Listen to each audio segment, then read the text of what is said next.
much pressure do you have to perform from day one? There's no pressure.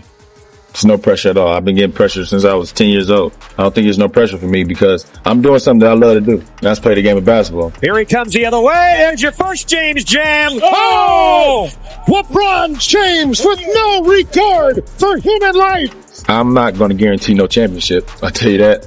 I'm just trying to do the best I can. Oh, blocked by James! LeBron James was asked how much pressure he felt to perform from day one, and he confidently replied that there was none at all.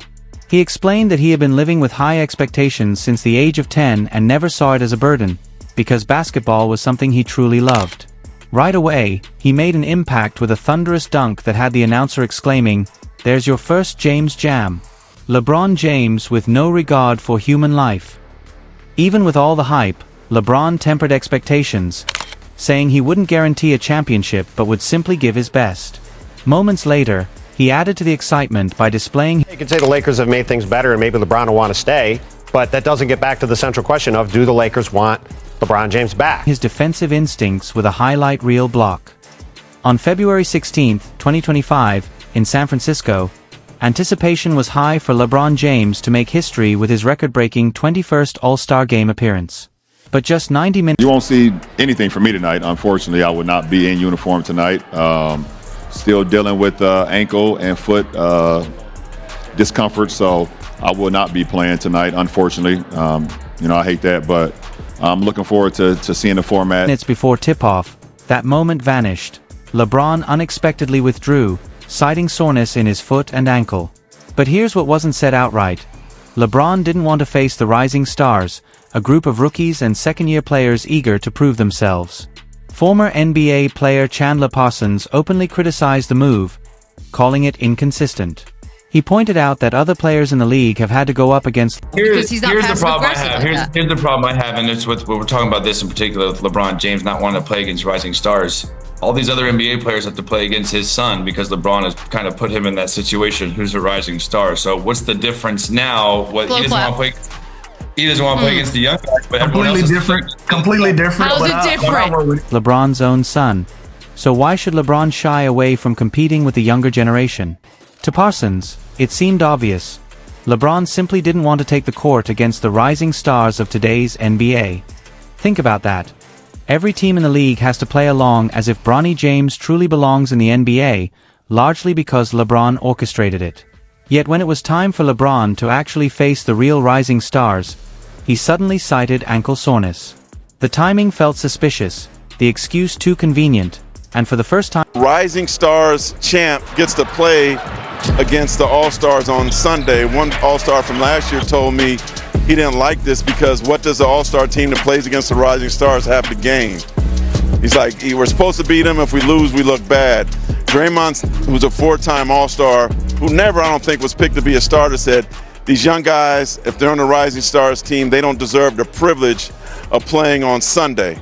And I truly understand that. He felt like it cheapens what Sunday will be. He liked the format, he just didn't like it this way. Since 2004, an All-Star game went on without LeBron James.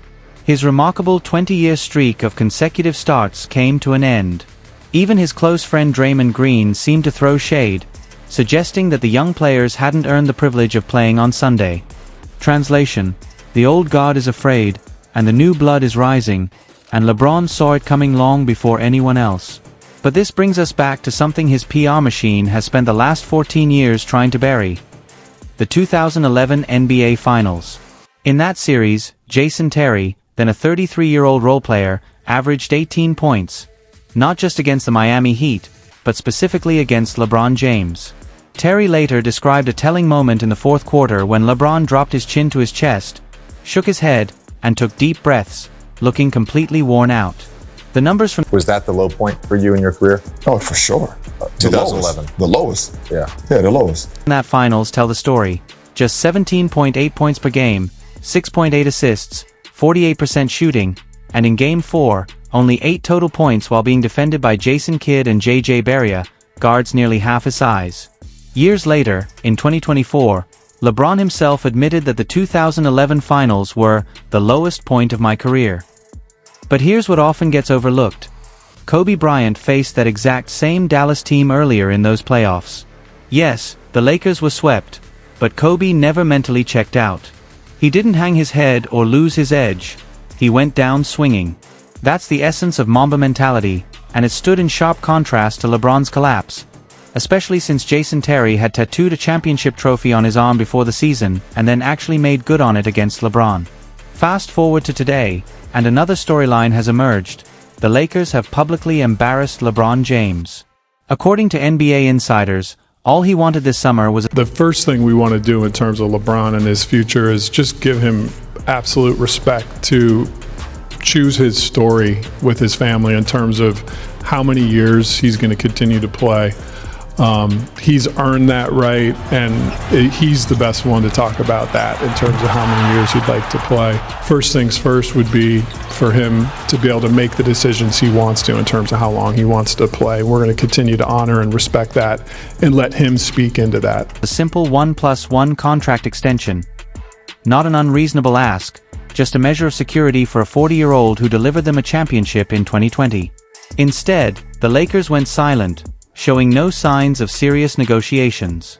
One NBA executive even suggested that by refusing to extend him, the team deliberately put LeBron. But should LeBron feel disrespected by how the Lakers are treating him at this point? No, I don't think so.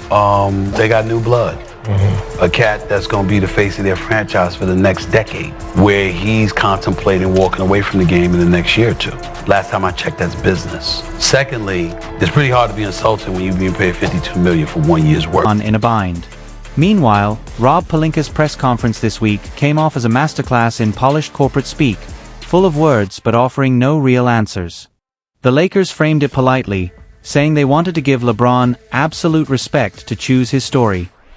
Translation: Bro, when are you leaving? At the very same time, they threw $165 million at Luka Dončić faster than you could say farewell tour. The message couldn't be clearer. Luka is the future. The first father-son duo in an NBA game. To the cutting James. Oh! Look out! The legend of LeBron continues to grow. Who else but the king? One thing I always say, don't never let somebody tell you you can't achieve something. Sure, LeBron is the past, and the Lakers are ready to move on. For 2 decades, franchises bent over backwards to keep LeBron happy. Now, because those kids deserve to be there. Why is it different? Like, What is he taking away from anybody? He's not taking away from anybody. He took away an all-star. He took away an all-star from like Sabonis that should have been there. Knowing he was. Well, you mentioned Bronny. Bronny's not taking away. I'm just saying about the rising star situation. The rising star situation. He wasn't a part of it. Yeah. So You're saying that his son is playing. Go ahead. for the first time in his career, the leverage is gone. The optics are brutal. The chosen one reduced to an aging star waiting for permission to write his final chapter, while the franchise he carried is already scripting the next era without him. For the first time in 23 years, LeBron James is playing on an expiring contract. Think about that. The chosen one has suddenly become the expendable one. And that brings us to the elephant in the room. Bronny James. LeBron pushed his son into the NBA through sheer nepotism, but the cracks are showing. Bronny was offered a spot in the Rising Stars game and declined. He was invited to the Father-Son Skills Challenge and declined. Why? Because deep down, everyone knows the uncomfortable truth. Bronny doesn't belong. If that was indeed, he was in town and that was a decision he made, has a lot more to do with the Lakers organization than it does with Luka.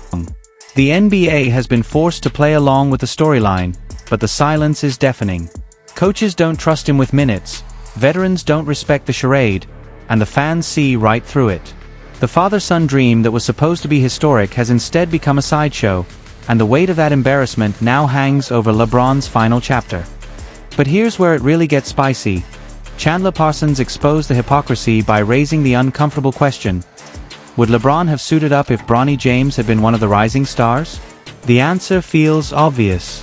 If Bronny had been in that game, the cameras would have been rolling, the narrative would have been scripted, and LeBron would have dragged himself onto the court, sore ankle or not. But because the matchup threatened to expose the gap between the hype machine and reality, LeBron bowed out. Parsons didn't just question his absence.